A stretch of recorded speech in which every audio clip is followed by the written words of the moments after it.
কর্মব্যস্ত জীবন, সেভাবে খুব একটা ফুরসত পাওয়া যায় না যে নিজের জন্য কিংবা পরিবারের জন্য সময় বের করব। কিন্তু যেহেতু ঈদুল ফিতর, তাই নিজেদের জন্য না হোক, প্রিয়জনদের জন্য কিছু তো আসলে করতে সবসময় ইচ্ছা করে। তো ঈদটা একটা সুযোগ হিসেবে বলা যায় যে কাজে লাগাই। তো এর মধ্যে ছোট একটা মজার মেমোরি যে চ্যানেল আই থেকে একটা মানে ফুটেজ নিল আমার হাজব্যান্ড। তো প্রথমেই ক্যামেরা দেখে দূরে সটকে পড়েছিলেন, কিন্তু তারাই অনুরোধ করে আবার একটু পাশে দাঁড়াতে বললেন। আর আমি তো সবসময় বেশি বেশি কথা বলি, আমার তো আসলে কথা বলতে খুব একটা সমস্যা হয় না। তো স্মৃতিটা মজার ছিল।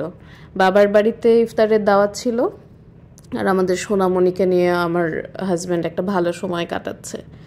পরে ফিরেও আসি, আর রাতের বেলা আমার ভালোই লাগে ভ্রমণ করতে। তো পরবর্তীতে ঈদের জন্য শ্বশুর বাড়িতে যাওয়ার পূর্ণ প্রস্তুতি, এখানে সবার জন্য নানান রকমের উপহার কেনা ছিল। আসলে আমার খুব ভালো লাগে ঈদের সময় যখন সবাইকে কিছু না কিছু দিতে পারি সামর্থ্যের মধ্যে থেকে, এটা আমার জন্য খুবই একটা বিশেষ মুহূর্ত। আর যখন যাচ্ছি, আমার দুটো পাখির ছানাকে তো আর ফেলে যেতে পারি না এভাবে, তাই ঈদের যাওয়ার সময় তাদের সাথে নিয়ে যাই। তবে যাওয়ার পথে খুব বিভীষিকাময় কিছু অভিজ্ঞতার শিকার হতে হয়।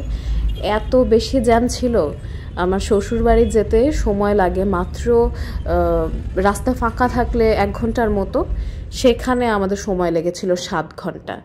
তো ঈদের দিন আসলে সেভাবে বিশেষ কিছু ছিল না।